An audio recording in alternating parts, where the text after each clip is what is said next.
Assalamualaikum warahmatullahi wabarakatuh. Apa kabar Anda semuanya? Semoga dalam keadaan sehat ya semuanya. Hari ini kita akan lanjutkan materi PKN kita di kelas 7. Di papan tulis sudah Bapak tuliskan beberapa ringkasan materi dengan judul Norma dan Keadilan. Nah, anak Bapak semuanya bisa buka bukunya nanti dengan melihat judul ini, Norma dan Keadilan.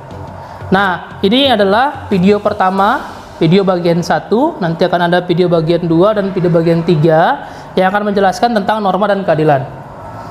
Nah, pertama, mengapa kita belajar tentang norma? Mengapa kita harus belajar tentang norma?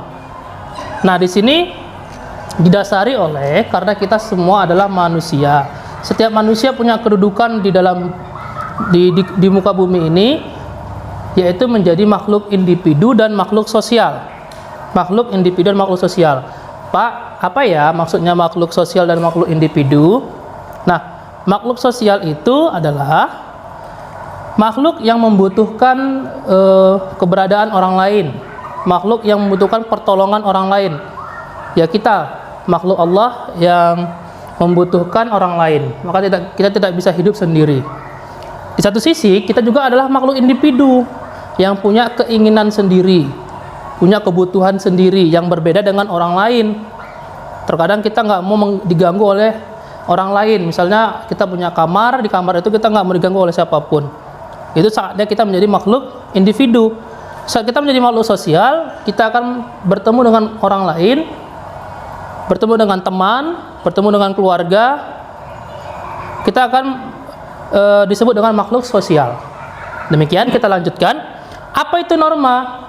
Nah, tentu tadi kita ketahui, karena kita adalah makhluk sosial berdampingan dengan orang lain, kita akan terikat namanya dengan norma. Itu istilahnya, norma. Artinya adalah aturan atau ketentuan yang mengatur kehidupan masyarakat. Warga masyarakat dipakai sebagai panduan bertingkah laku. Kalau kita bahasakan sederhana, adalah sebuah aturan yang dipakai oleh masyarakat untuk bertingkah laku. Apa tingkah laku yang bisa kita lakukan? Yaitu berkata atau berbuat sesuatu dengan gerak tubuh kita. Nah, ini bisa menjadi pengertiannya. Nanti kamu tuliskan di buku tulis kamu ya, Nak. Kita lanjut. Kemudian, apa saja norma-norma yang berlaku di dalam kehidupan masyarakat? Nah, norma-norma itu kita sebut dengan macam-macam norma. Di papan tulis sudah kamu bisa saksikan ada 4 macam-macam norma. Yang pertama adalah norma agama. Nah, norma agama ini adalah sebuah aturan yang dimiliki oleh setiap orang berdasarkan kepercayaan masing-masing. Nah, agama kita adalah agama Islam. Tentu sumber agama kita berasal dari Allah. Sumber agama kita dari Allah. Hanya kita kalau diketahui sumber panduannya adalah Al-Quran dan Sunnah, hadis Rasulullah, hadis Nabi ya. Nah, kalau di bahasa umum, Tuhan Yang Maha Esa sumbernya. Nanti kalau ketemu dengan teman di sekolah negeri atau di tetangga kita, norma agamanya itu sumbernya dari Tuhan Yang Maha Esa. Kemudian contohnya apa dari sumber agama? Ya, aturannya adalah menegakkan sholat.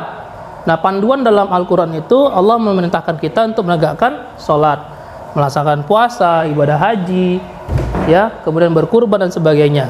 Kemudian ada sanksi jika kita tidak lakukan. Sanksinya yang paling kita sering dengar adalah neraka. Kenapa neraka? Itu satu-satunya pengadilan Allah yang sudah dipersiapkan untuk setiap manusia. Sanksinya itu adalah neraka. Nah, kemudian ada aturan lain, yaitu aturan kesusilaan atau norma kesusilaan. Norma kesusilaan ini berasal dari bisikan hati atau kolbu seseorang. Nah, ini nggak bisa dipaksakan, datang dari hatinya.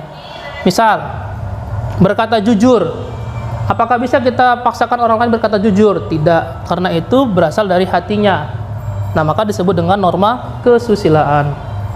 Kemudian, sanksinya kalau orang tidak berkata jujur, dia akan merasakan penyesalan dalam dirinya. Kenapa ya tadi aku tidak jujur? Kenapa aku tidak berkata benar di saat tadi bertemu dengan orang lain? Sehingga ada penyesalan. Nah, itulah sanksinya, penyesalan. Kemudian yang ketiga, Ada aturan kesopanan, norma kesopanan yang datang dari pergaulan kita di masyarakat. Nah, tadi kita contohkan di sini ada adat Jawa. Salah satu adat Jawa yang sering kita dengar adalah sungkeman. Ketika seorang anak sudah lama tidak bertemu atau ada momen tertentu, dia akan meminta restu ataupun salam kepada orang tuanya dengan sungkeman. Nah, ketika seseorang tidak melaksanakan itu, sedangkan dia adalah orang Jawa atau suku Jawa, maka dia akan mendapat cemoohan dari orang lain. Sanksinya cemoohan, gunjingan. Kenapa ya di orang Jawa nggak tahu sungkeman? Kenapa dia tidak menghormati orang tuanya? Itulah sanksinya akan dicemooh orang.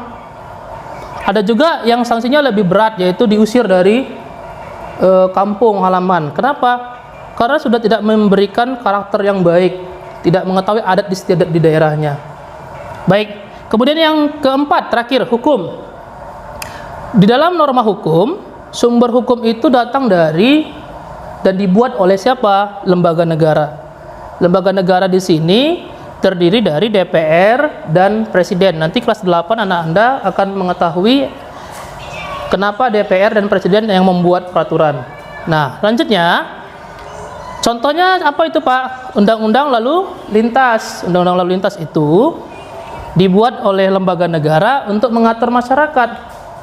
Ketika masyarakat tidak mematuhi undang-undang lalu lintas, dia akan mendapat sanksi. Sanksinya berupa denda atau penjara. Ya, kalau lalu lintas kita nggak pakai helm, 2 itu. Kalau Anda nggak bisa bayar denda, maka Anda bisa memilih di penjara. Apakah penjaranya 1-3 bulan? Itu tertera dalam undang-undang lalu lintas. Ya, jadi keduanya ini adalah sanksi dari ketidakpatuhan kita terhadap norma hukum. Baik, dari kesemuanya itu Anda coba tuliskan nanti di buku tulisnya untuk dirangkum materi yang hari ini Bapak sampaikan. Mudah-mudahan nanti bermanfaat dan kamu simpan baik-baik bukunya. Nanti akan kita periksa di kemudian hari. Demikian dulu. Assalamualaikum warahmatullahi wabarakatuh.